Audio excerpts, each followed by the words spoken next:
blessed Friday to all of us. And blessed weekend to all of us. Magandang tanghali po sa bawat isa, North, South, East, and West corner. And to our viewers nationwide and worldwide. Alright, magandang tanghali po sa inyo lahat. And of course, ay kasama ko po with me, Sir Rudy. And binabati ko po dyan ang lahat ng mga fathers that are watching right now. Keep tuning in. Unang biyernes natin sa taong 2025. Naway nanonood ka na. Kung mga nakaraan ay nagpapalibas ka, naway ngayon hindi mo napapalipas ito. Yan maganda sa mga pag-uusapan po natin mamaya. Dahil it is very important, brethren. It is really very important that we grow on this topic, brethren. Lalo-lalo sa atin na mga fathers and leaders of the family. Magandang tanghali po sa inyo lahat. And of course, binabati ko Daddy Isaac and to my wife, babe, Melo St. John, na bumabiyahe pa lang galing sa area. And patuloy na mag-watch. Tune in tayo lahat. Alright? Sir Rudy. Amen. Magandang tanghali po sa atin lahat mga kapatid at sa lahat ng mga viewers natin nationwide at sa lahat ng mga area at lalo-lalo na sa Makati Central Family, sa lahat ng mga tatay, sana tumuto kayo sa ating area at gayon din sa mga nanay na nandyan in behalf of your husbands ay matulungan din ninyo ang inyong mga anak upang patuloy din silang matuto at tayo bilang mga magulang ay maging mindful lagi tayo sa responsibility na meron tayo na ibinigay ng Panginoon sa atin. So, tune in lamang po mga kapatid at chat na may pagpapala po na nakahanda para sa inyo. At shout out sa iyo, Brother Noel Gumabay. Yan, na ngayon nasa airport. Nasa airport. Nakakasabi na siya ng mabuhay. Oh, yeah, kasi daman niya na mabubuhay na talaga siya kasi malapit na siya rito. So, ibig sabihin ba nun, tayo yung mamamatay? Hindi ko alam. Ang sinasabi ko lang, nararamdaman niya na siya'y buhay na. Kasi palapit na siya sa Pilipinas. Sa kanyang buhay. Yeah, amen. Yung totoong buhay niya na pineki niya nung mga ilang araw. Ang tagal ng peki niya. Pamira. Panay ang ganun yun. Panay ang yuko siya dun eh. Talagang papaubo. Ganun siya dun eh. Yeah. Shout out nga pala. Sige, go ahead, sir. Go ahead. Shout out syempre sa suki namin dito sa Baptist Lunch, Brother Cesar Deos. Saludo ako sa iyo. Talagang wala kang sablay. God bless you. Yeah. At syempre sa aking asawa, Arog, good afternoon sa inyo at sa ating mga anak, Emilio, Aaron, Aloha, at maging kay Roda. Amen. Kay tutok lamang.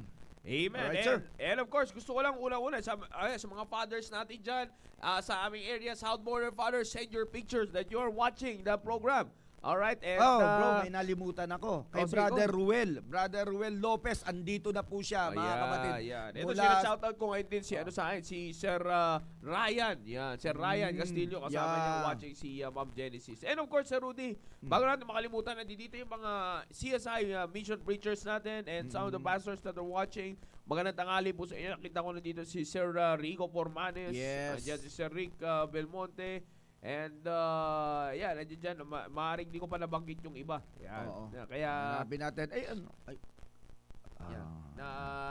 nag-ano sa akin nag-ulit sa akin. So, Sir Rudy, dito sa pinag-uusapan natin, Sir Rudy, yes, ay commitment ang pinag-uusapan natin dito. Pag pinag-uusapan natin yung commitment, Sir Rudy, napaka-importante nito di ba? Lalong-lalo na, parang ano lang yan, Sir Rudy, parang kape yan. Ha? Yeah. Mainit na kape. Oo, napaka-importante. Siyempre, kung importante yung kape sa akin, importante rin yung kape sa'yo. Yes. Aba, naniniwala rin ako dyan. Kaya ako sinasabi yan, Sir Rudy, it's because of the reason na, alam mo, pagdating sa buhay natin bilang isang ama, leader ng tahanan, unang-una kasi, yun yung lagi natin, pinapaalala lang muna natin sa bawat isa, mga kapatid, no? Pinapaalala muna natin sa bawat isa, sa lahat ng mga tatay na nanonood, ang pangunahing posisyon natin ay asawa. Yes, amen. Amen. Husband and then father. Yeah. You cannot, bagamat madalas na nangyayari ngayon, Sir Rudy, nakakalungkot man isipin, palasak na nangyayari sa sistema ng mundo na you be a, nagiging father muna bago nagiging husband. Yan ang nakakalimutan. Nakakaligtaan yung pagiging husband ay hindi nila tumatalon. Sa tumatalon. Kasi nagsisimula, Sir Rudy, nagsisimula sa pagiging boyfriend to being a father. Ang bilis Wala. Kung sa bagay, kaya tumalon.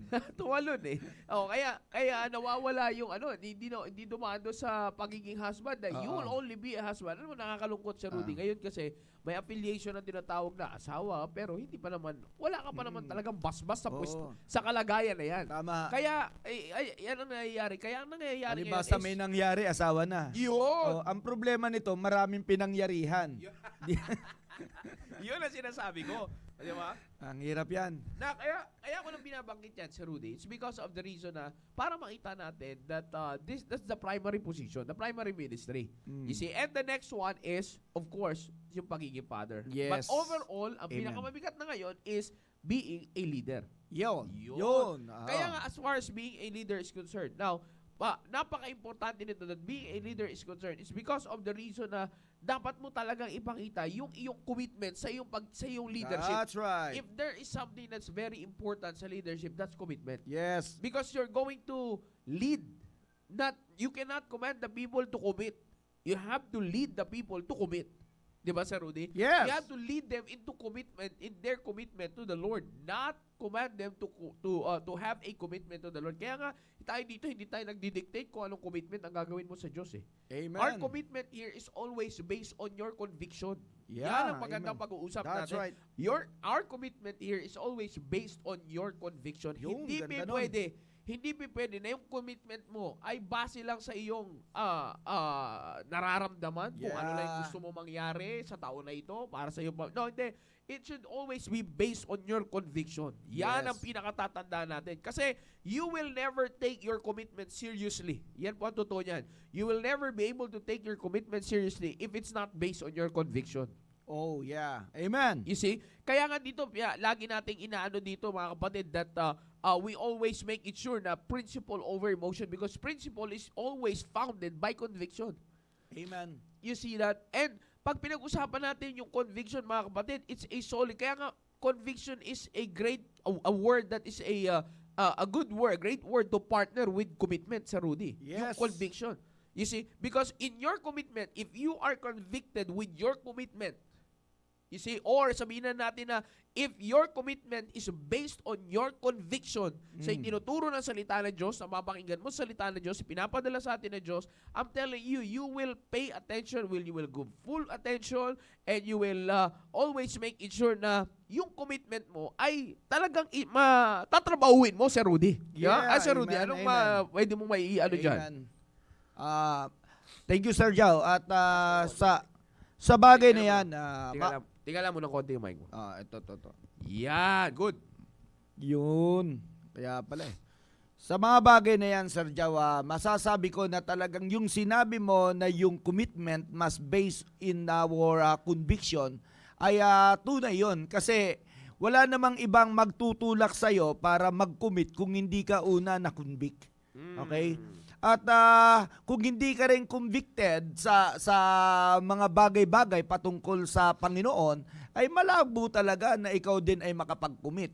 Sapagkat hindi maitatanggi na kung ano yung bagay na itinuro o hinayag ng Diyos sa atin na siyang nag-touch o nag-convict sa atin, ay siya rin naman ang bagay na maire-render natin sa Panginoon o maikukumit natin sa Panginoon. Yeah. So, yung bagay na yun ay napakahalaga. At speaking dito po sa ating subject o sa topic natin na commitment on our leadership bilang isang tatay, ay malaki ang ginagampanan natin lagi dito, kapatid. Kaya nga, yung papel ng pagiging tatay, hindi lang basta ikaw ay asawa, hindi basta ikaw lang ay tatay, kundi ikaw ay isang leader na itinalaga ng Panginoon sa isang pamilya. Yeah. Sa iyong pamilya ay talagang meron kang gagampanan. So, hindi ka lang nakapokus dahil sa pagiging asawa, hindi ka rin magpo-focus para lang sa pagiging tatay, kundi sa madaling salita bilang leader ng inyong pamilya. Yeah. Sapagkat ang responsible na leader, mga kapatid, ay siya ang may control sa lahat ng bagay. Masasabi natin na siya ang itinas ng Panginoon sa bagay na yan. At doon pa lamang ay responsible siya at accountable siya sa mga bagay na mangyayari o naging desisyon ng kanyang pamilya. So, kaya nga yung pagiging leader ay hindi ganun kadali. Yeah. At nangangailangan talaga ng guidance ng Diyos, ng salita ng Diyos. Nangangailangan na ikaw talaga ay convicted din ng salita ng Diyos. Yeah. Kasi kung ikaw ay magiging passive sa salita ng Diyos, ay hindi mo madadala o hindi mo malilid ang iyong pamilya sa tamang leadership na gusto ng Panginoon na dalhin mo ang pamilya sa Kanya. Dalhin mo sa Panginoon ang iyong pamilya.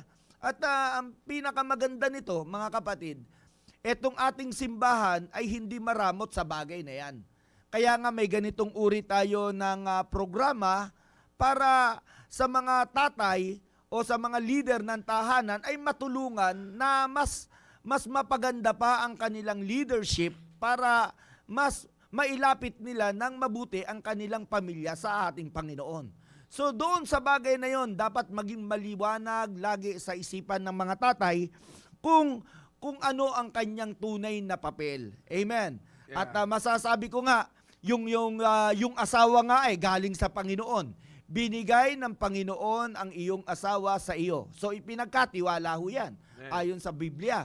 At syempre, yung maging yung ating mga anak ay ipinagkatiwala din yan ng Panginoon sa iyo. Oh yeah. Oh, amen. So lahat ng ito, dahil nagmula yan sa Panginoon, dadalhin mo rin yan para sa Panginoon. Yeah. So hindi mo pwedeng ilayo yan.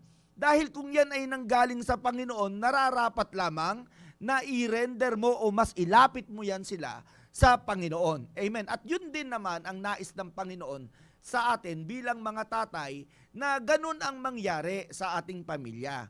So magaganap lamang ang mga bagay na ito kung tayo nga ay truly convicted na ng salita ng Diyos na tayo ngayon ay nagkukumit sa Panginoon bunga ng ating conviction. Yeah. Amen? So sabi nga ni Pastor, yung ating commitment ay ikinumit natin yan hindi sa babae lamang, hindi sa iyong anak lamang o sa iyong pamilya. Pangunahin. Kundi kinumit natin yan sa Panginoon Amen? Sa Panginoon tayo nakipagkasundo na itinake natin yung responsibility na ibinigay niya sa atin.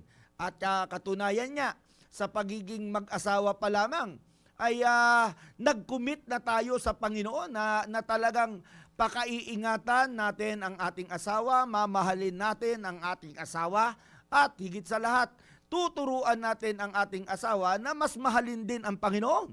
So doon pa lamang ay talagang masasabi kong matinding commitment na ang meron po tayo.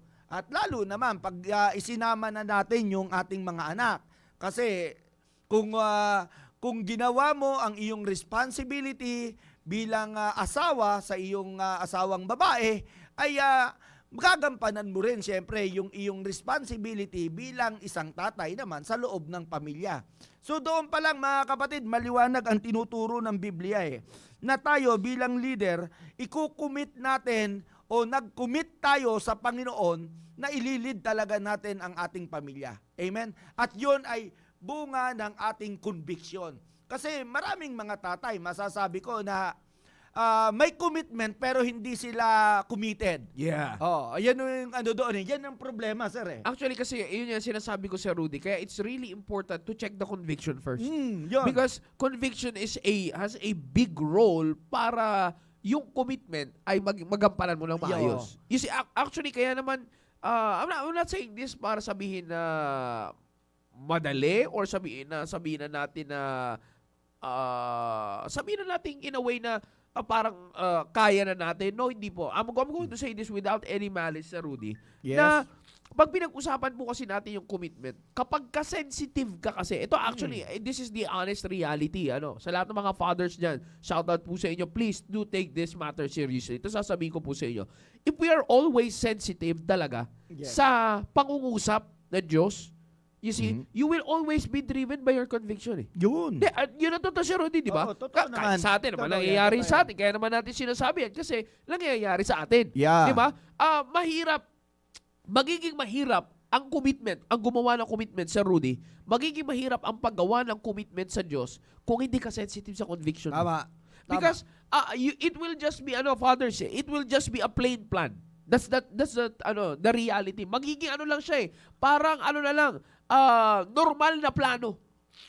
Walang bigat. Kumbaga walang dating. Kasi pag sinabi mo agreement, Yeah. pag sinabi mong kasunduan, talagang kumbaga, Ano yan, kumbaga, pag sinabi mo kasunduan, nakipag-commitment, may commitment ka sa Diyos, na ipagkasundo ka sa Diyos, Oo. yung formality, yung legality, yung weight ng ano na yan, ay mabigat sa'yo. Yes. Kasi kumbaga, hindi mo pwedeng basta-basta, hindi mo pwedeng sabihin na, normal naman yan di ba? Mhm. Kaya nga, for example, para sa ano si Rudy, halimbawa, meron tayong commitment, di ba? Meron tayong commitment na ginagawa sa church. Yung commitment na meron tayo, pagtitingnan natin, yung commitment na meron tayo, no, iisipin natin ang maigi yan.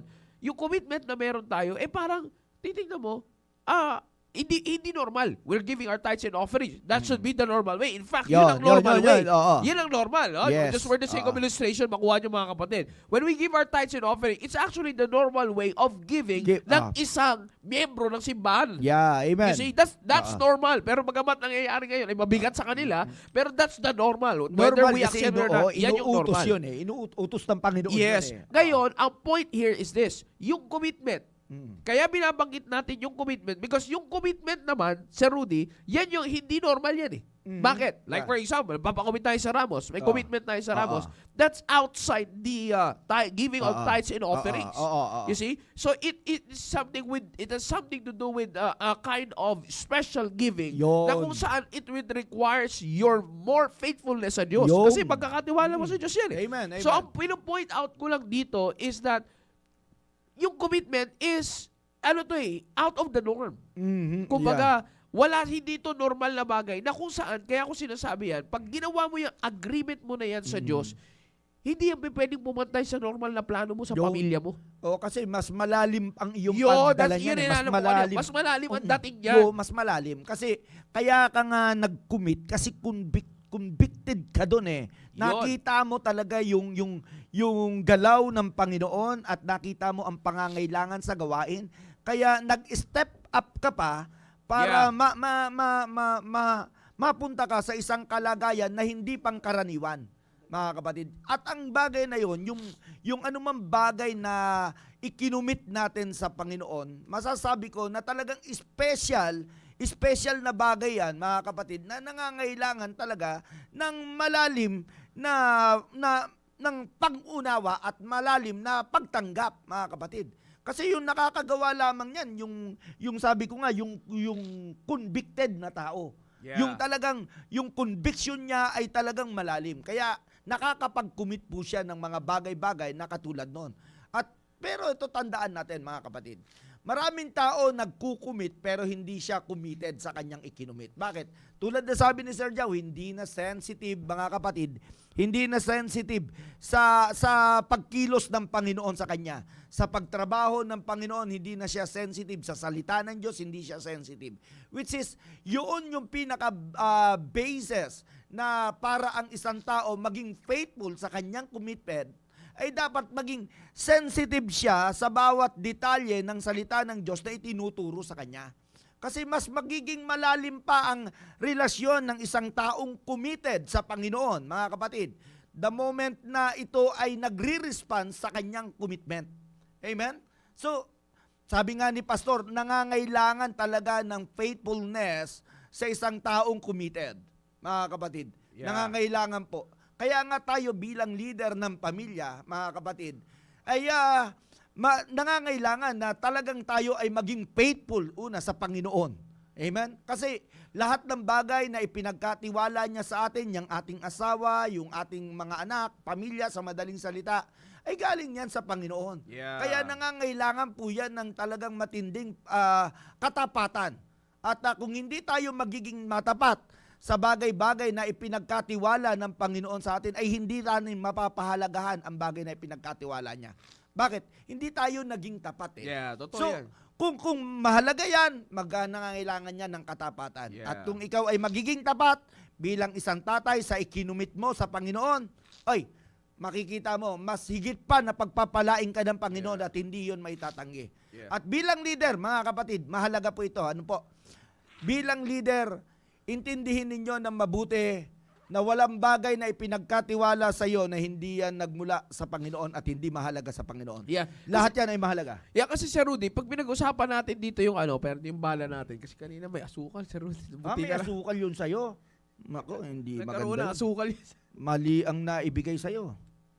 Yeah, pero ganun pa man ay sa mga tatay na nandiyan dyan. No, napakaliwanag nun eh. Kasi shoutout sa Roque, nag-send ng picture sa aming GC ng fathers na naka-security guard uniform pa yan. Kaya sa mga wow. kasamaan mo rin dyan, sir, ay shoutout sa inyo kung may nakakarinig man. At para tuloy-tuloy po yung ating paglago. Like for example, nakakatuwa yung mga ganito eh. Alam mo naman, yung mga nasa trabaho kayo and on the break o kahit may, you have time at Sir Rudy, kung talaga namang ipapakita mo rin sa boss mo yung mga ganito, di ba? Palagay ko naman, hindi ka kakagalitan eh. Di ba? Ay, oo naman. Oo. Abay, pambira. Paliwanag mo lang ng maayos eh, di ba? Pambira, matutuwa ito nga ang boss, tumutulong po sa akin na magampanan ng maayos sa trabaho. Yun, Yeah. yun But anyways, talaga yun. going back to our topic. Ito nga, kaya sabi ko, Sir Rudy, yung commitment, nakakatuwa ito kasi, actually, Sir Rudy, dagdag pagkalalaki to eh.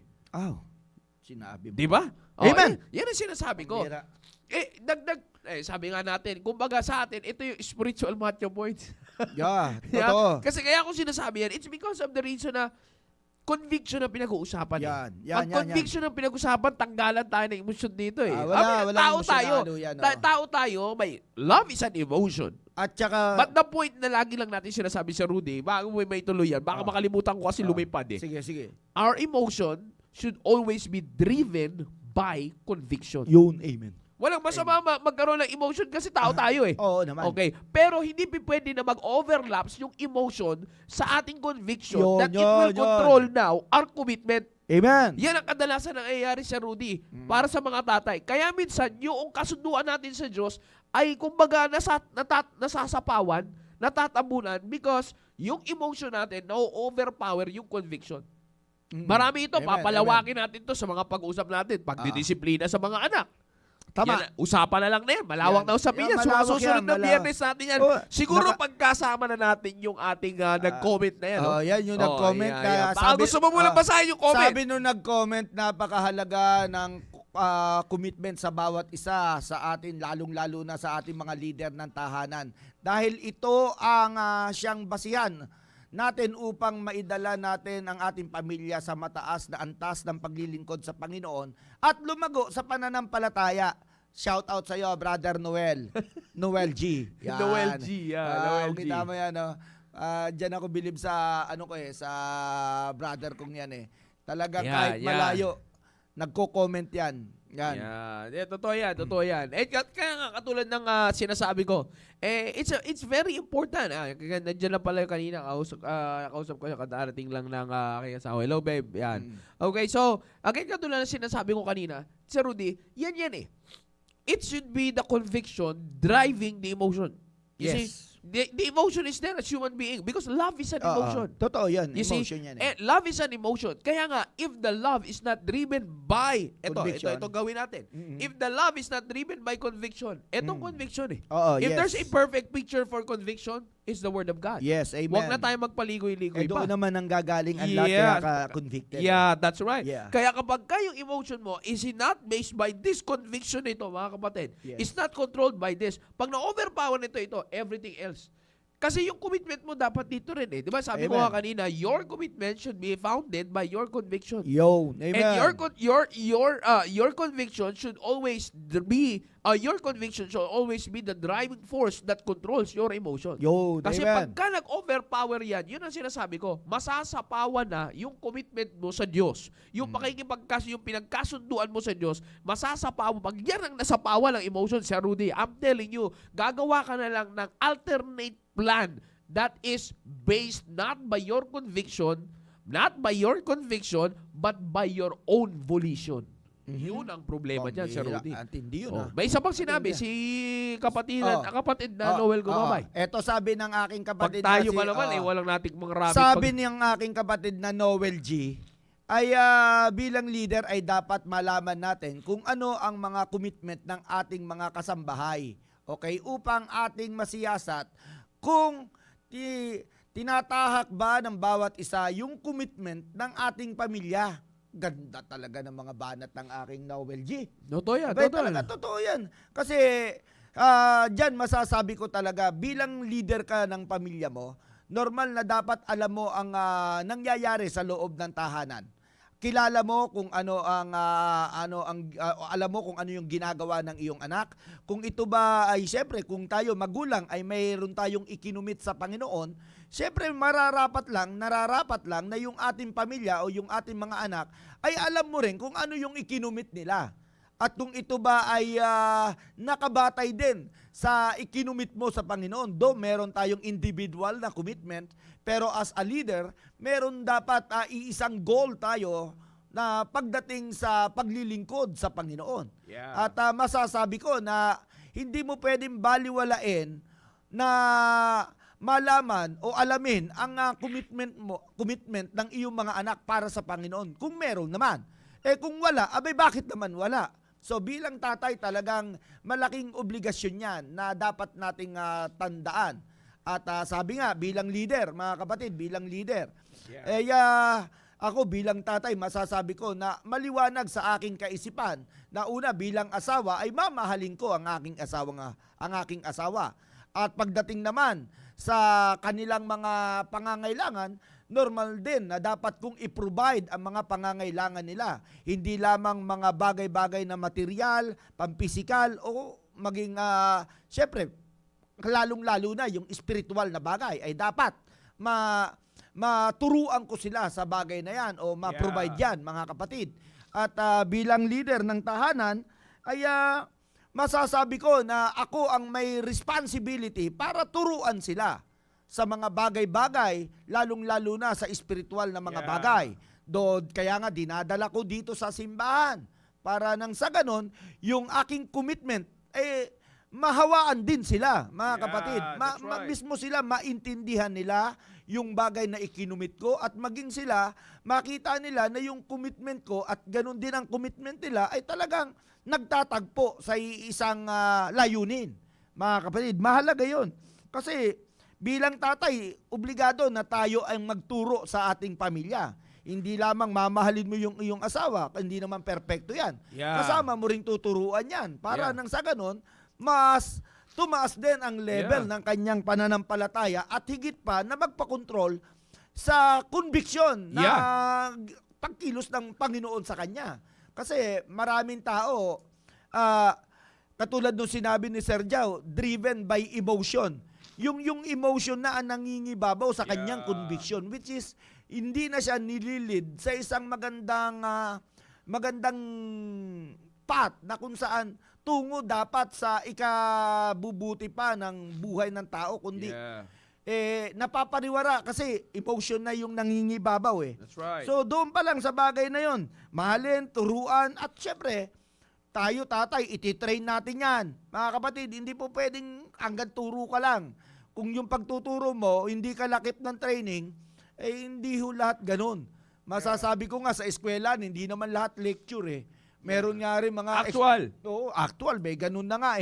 O di po ba? Kaya mahalaga na i-train natin yung ating pamilya. Kasama yon, mga kapatid. Kasi bilang leader tayo .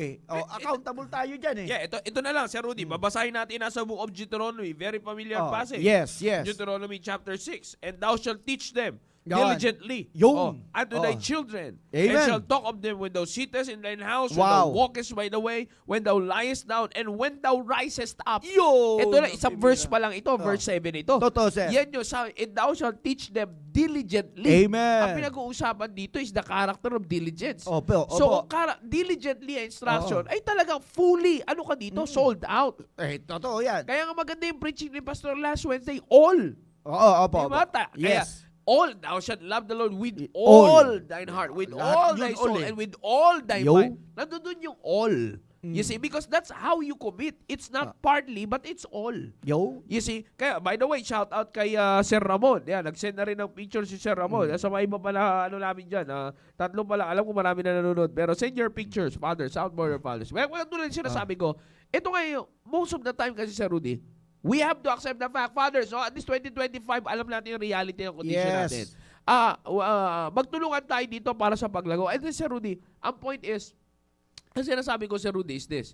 Dumarating sa punto kasi na partly lang tayo. Amen. Ang all natin sa pamilya, partly sa Diyos. Mhm. Yung commitment mo to support the family, Oo. whatever is needed for the family, sold out ka dun eh. Yun, Di ba yun. sa mga fathers, sold out po tayo doon. Mm. Pagdating sa pangangailangan, material, physical, financial, nandiyan tayo. Pero what we're living, lagi natin sinasabi to, ang naiiwanan natin mga kapatid is yung importante sa lahat.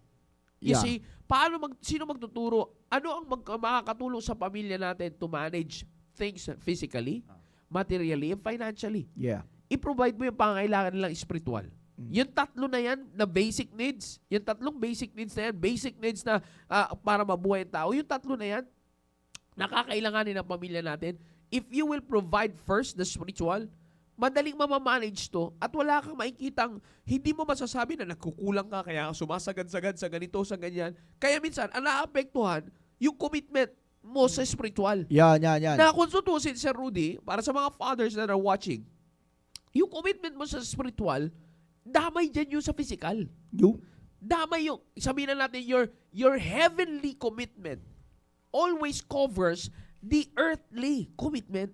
Because whatever earthly commitments, pag sinabi ng earthly, dito sa mundo, itong buhay natin na ito, physical life, the earthly commitment that we are making, if it's not covered by the spiritual, Yeah. by the heavenly commitment na gagawin natin, kaya ako heavenly because addressing to God. You Yes. see? But hindi yan, pag hindi yan na-cover up ng ating heavenly commitment, everything else dito ay talagang puproblemahin mo. And Yun. you can never assure that it will really turn out good. Yun. Hindi naman Yan. Kasi sabi ko, ang ganda nga nung sinabi ni Pastor last Wednesday, di ba? Ah. Magtataka ka. Tingnan niyo po mga kapatid, magtataka tayo. Bakit? Nagtatrabaho naman kayo pero kulang pa rin kayo sa ganito. Mhm. Kulang kayo, parang nangukulang pa rin. Kasi pinaparamdam sa atin ng Diyos na ako yung kailangan mo eh. Yun. Sa akin ka kasi makipag-commitment. Sa akin ka makipagkasundo. Sa akin Yun, ka gumawa yun, ng yun. agreement. Oo. You see? Kaya pinapahintulutan ng Diyos minsan na hindi minsan, sabihin na natin madala, sabihin natin ganyan ang inyong word. Pero kaya pinahihintulutan ng Diyos na maramdaman natin yung kakulangan, maramdaman natin yung hirap. It's Yeah. because of the reason na gusto ng Diyos na hanapin mo siya eh. Makipagkasundo tayo sa Kanya as leaders of the family. Makipagkasundo tayo sa Kanya. We have to make a commitment to God. Because pag gumawa tayo ng commitment sa Diyos, I'm telling you, brethren, I'm telling you, every earthly needs that we na nakakailanganin natin sa buhay po natin, maliwanag naman sabi ng Biblia, ulitin natin ang passage sa Bible, sa book of Matthew, maliwanag, the Father knoweth that ye have need of these things. Yes, amen. Hindi mo pa nga Amen. hinihingi, alam na ng Diyos eh. That's Na kailangan ng pamilya natin yan. So what should we do then? Ano na lang ang kailangan natin gawin? Simple lang. Ang kailangan natin gawin, make a commitment with God. Yeah. Ano sabi ni Canuel G? Ayan, bilang leader, sabi niya, bilang leader ng ating pamilya, tayo dapat ang mangunguna magkaroon ng commitment sa Diyos tungo sa ikalalago ng ating pananalig. Mag-involve sa ministry upang maging kagamit-gamit, yan, kagamit-gamit, tayo sa gawain ng Panginoon. Yan. Kita mo mga kapatid, yan yung mga sinasabi. Pagka ikaw talaga ay leader, dapat talaga mangunguna ka kahit sa paggawa ng commitment. Yeah. Sa paggawa pa lang ng commitment, pangit naman kung ikaw pa ang nahuli o ikaw pa ang hindi nag-commit kung ikaw ay leader. Mga kapatid, eto, totoo yung binasa ni Sir Jao na tayo bilang tatay, dapat tayo ay diligently magturo sa ating mga anak o sa ating pamilya.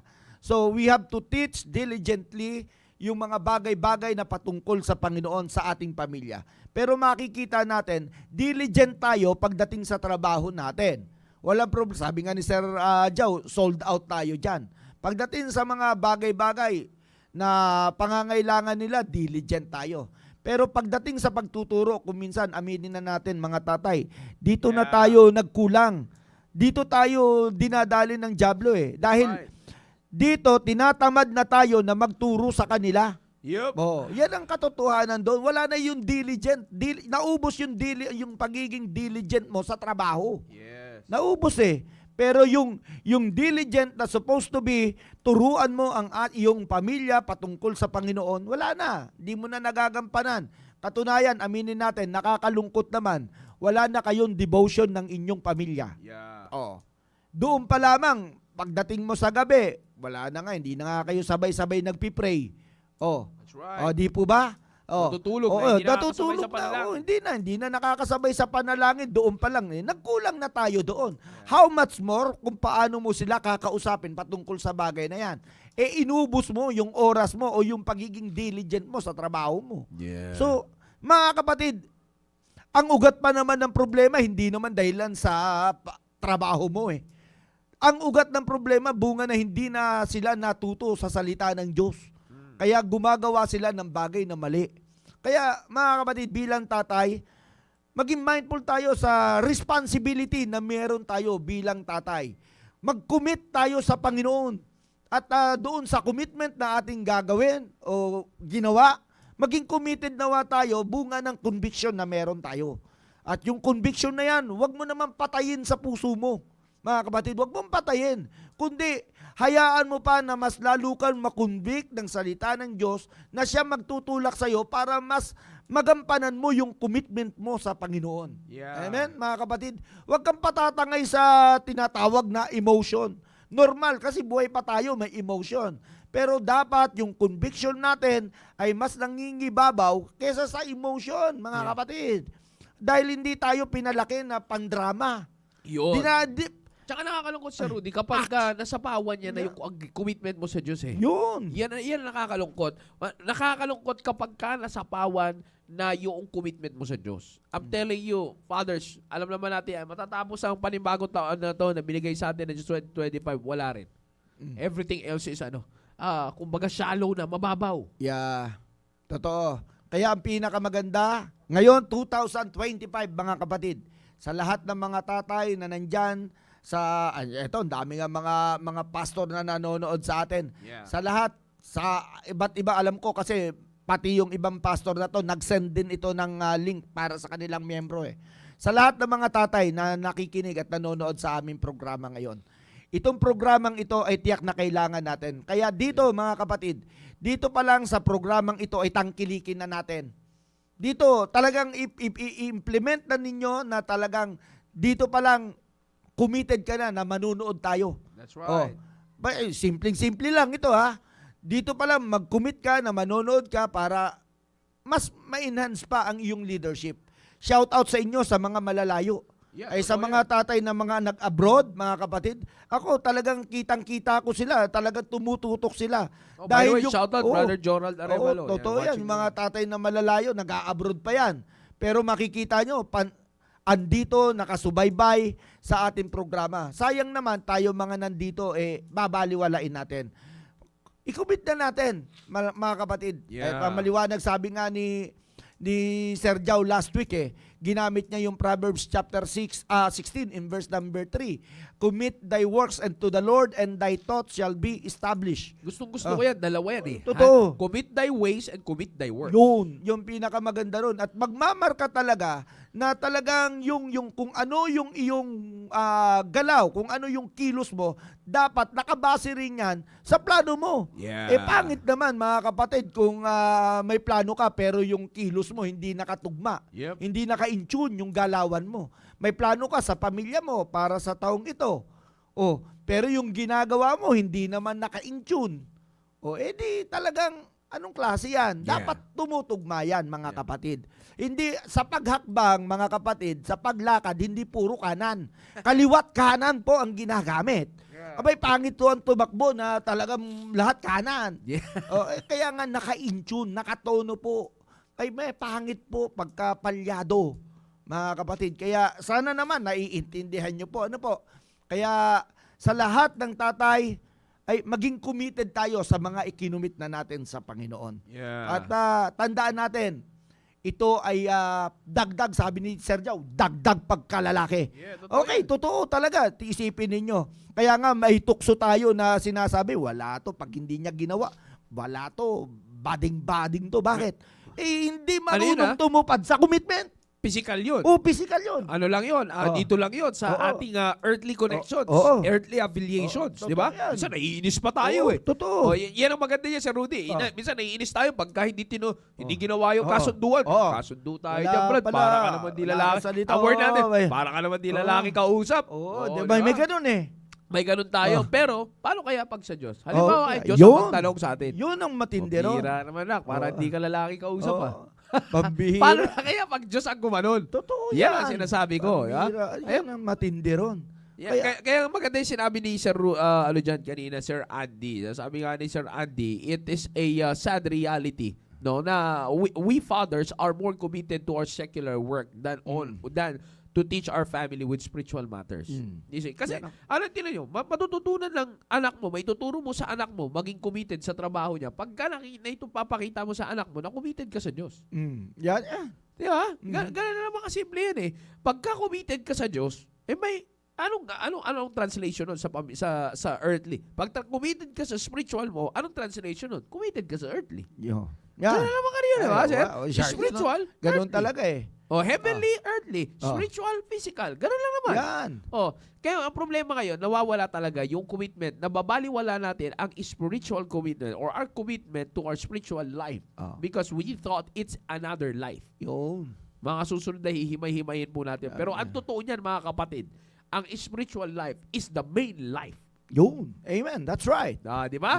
Maliwanag yung sinabi ng Biblia. Because lalagyan lang naman yung pinagtutuunan natin ng pansin ngayon. Yun. Out of the dust of the ground lamang hinulma itong katawan na ito.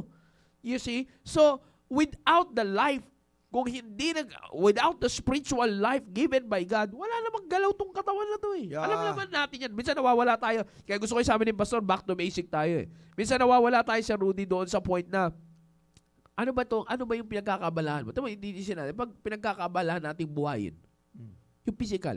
Yeah. Napansin mo, sir? Ay, Mas totoo. committed tayong buhayin yung physical, but we're not committed to na buhayin ang spiritual. Yeah. Na kung saan, kung titingnan natin na yung binabaliwala natin spiritual, yun yung nagbibigay buhay Sa physical. sa physical.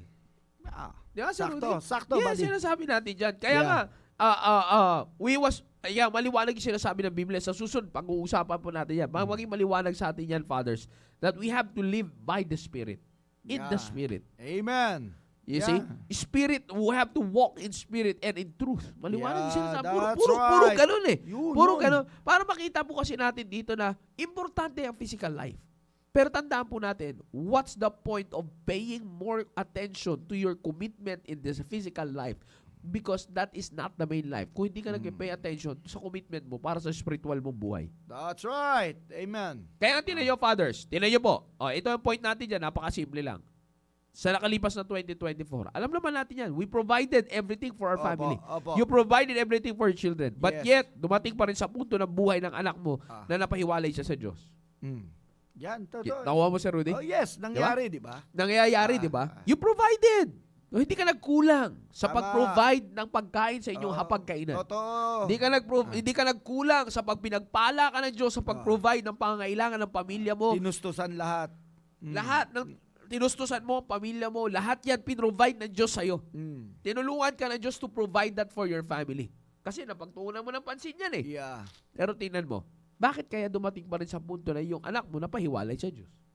Yan ang masaklap Bakit doon. kaya dumarating sa punto na gano'n? Yung may dumadating pang gano'n ang punto sa buhay po natin. Minsan sasabihin natin, sinasabi, kaya hindi mo pwede dito, Sir Rudy, sinasabi natin mo kanina na di tayo namuhay sa kadraman. Hindi ka pwede magdrama na. Action yan, Brad. Hindi ka pwede magdrama na Bira. sabihin mong, binigay ko naman lahat.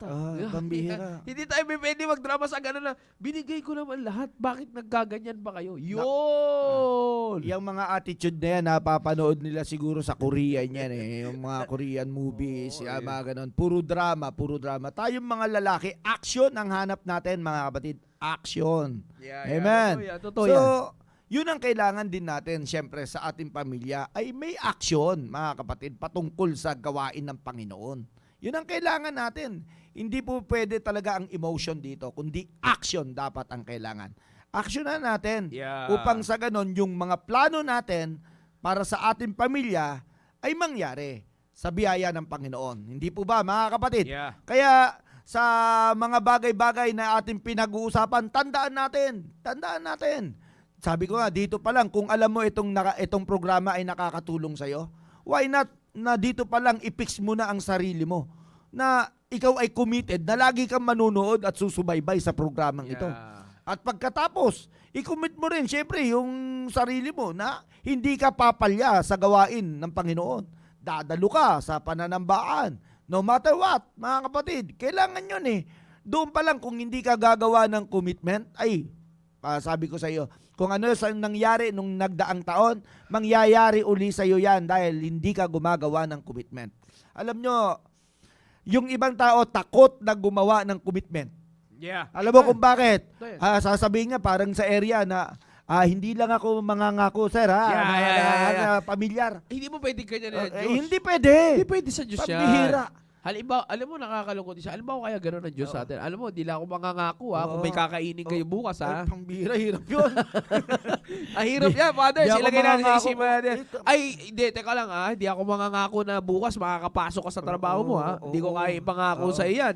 Nakadepende yan sa'yo. Halimbawa, kaya gano'n ang Hindi ko may papangako na walang babara sa utak mo. Ayoko na. Baka sabihin nyo na nanakot kami mga kapatid. But Ah, that's kapatid. reality. Yan, Kapatid. pinapakita lang namin sa inyo ang faithfulness na dapat na makita natin, ang faithfulness ng Diyos sa buhay po natin. Yeah. Despite of our, kaya gusto ko yung talata na yun ni Apostle Paul talaga. Aha. It's really a heartbreaking passage na sinabi ni Apostle Paul doon na hindi siya karapat-dapat, yet he counted us faithful. Yun. Kaya, Putting us in the ako ministry. rin tinatablan ako pag ginagamit niyang minsan ano na yan. Mabigat yan, mabigat yan. Because on our everyday life, we know may pagkukulang tayo sa Diyos. Di ba? That's Fathers, we have to accept the fact. Pero yun yung sinasabi ko. Dapat naman na ganun na yung Diyos. We have to work it out that we will grow on it. You see? Baka bago tayo magtapos, basahin mo naman ang huling sinabi ng ating kapatid na si Noel G. Uy, pambira. Itong aking kapatid na brother Noel G. Ito sabi niya, ang hindi maganda ay kapag ang ating pamilya ay napahamak ng walang narinig na babala mula sa atin. Kung kaya tayo ang makitaan ng Ano sabi yan? Asan na ba? Paglago, makitaan ng paglago. Makitaan ng paglago sa ating commitment sa Diyos. Yan pinakamahalaga yan, mga kapatid. Abay, pambira, yan ang sinasabi ko kay Brother Noel G. Talagang andyan yung mga wisdom na ibinigay sa kanya ng Panginoon. Ako, bilib ako dito sa kapatid kong ito Talagang magandang halimbawa ito pagdating sa pamilya. Saludo ako sa iyo, sir. Yeah. Amen. Talagang magandang huwara Meron pa siyang ka. pinasa sa babae. Ano? Ang commitment ay Individual yan na ba yung responsibilidad. sagad? Yan, totoo yan. Yan naman yung Yan. sinasabi ng ating mahal na pastor doon sa nakaraan. At binabanggit din namin ito kahapon, Sir Rudy. Commitment, kaya maganda yung sinabi ni Sir Maki na sinabi ko rin dito nung sa Baptist Land, inulit ko yun dito. Sinabi niya ngayon sa area, mind your own business. Mind your own commitment. Malaking tulong yan para hindi ka ma-swayed away. Alright? That's So, right. okay, muna tayo magwawakas, Sir Rudy. Alright. Panguling encouragement natin sa mga fathers natin kasama. Okay. Sa lahat ng mga tatay na nandyan, mga kapatid, ito ang sinabi ng Biblia, commit thy works unto the Lord and thy thoughts shall be established. Huwag ka, kapatid, matakot na mag-commit sa Panginoon. Huwag kang matakot. Maganda yung mayroong kang ikinumit kasi merong kang tutuparin. Kesa naman, hindi ka nag-commit kasi natatakot ka na baka magkasala ka. Kapatid, talagang magkakasala ka dahil doon pa lang ayaw mong mag-commit na sa Panginoon. Pero ang pinakamaganda, mga kapatid, mag-commit ka sa Panginoon at kung ano man ang iyong gagawin, sigurado may establish yan. Yeah. God bless you. Again, wag lang natin. Sa ilang mga kapatid, make it sure, on the first Friday, airing natin ng Friday. Alright?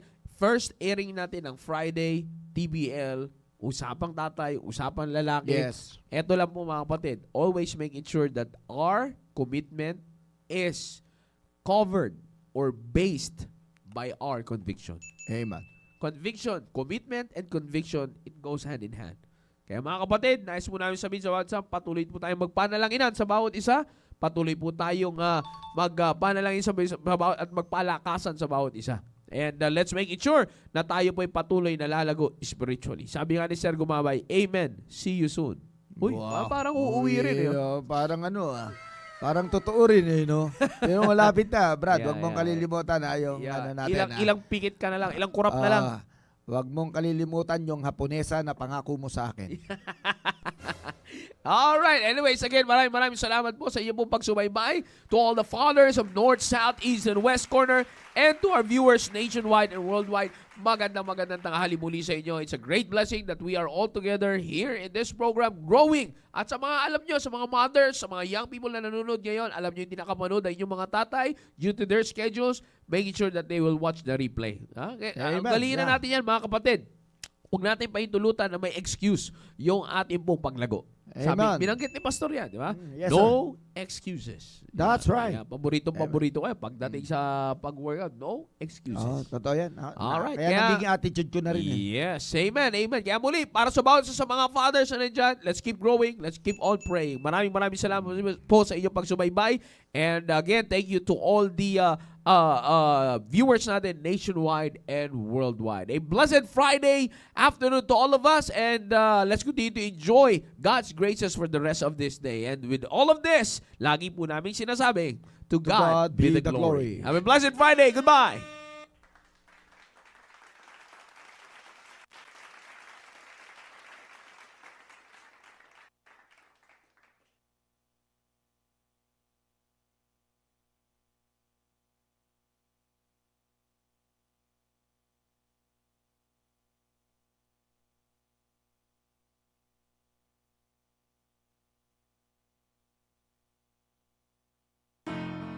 Did you talk to the giver of life?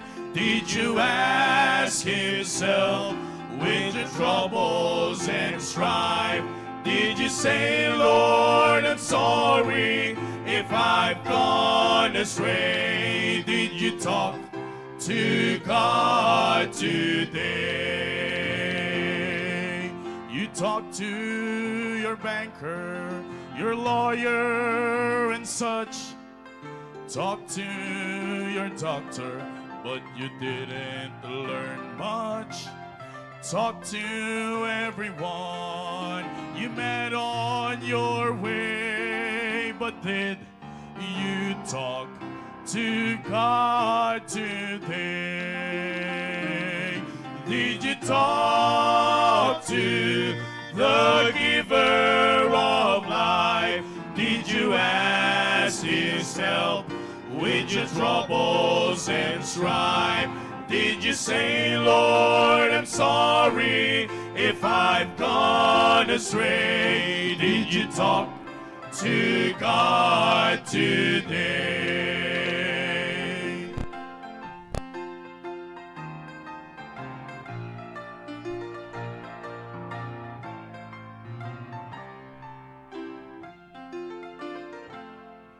Now in paper and on TV, all is bad news. The course of this world is it to lose, but there is still hope. It's not far away. But did you talk to God today? Did you talk to the giver of life? Did you ask himself with your troubles and strife? Did you say, Lord, I'm sorry if I've gone astray? Did you talk to God today? Did you talk to the giver of life? Did you ask his help with your troubles and strife? Did you say, Lord, I'm sorry if I've gone astray? Did you talk to God today? Did you say, Lord, I'm sorry if I've gone astray? Did you talk to God today? Did you talk to God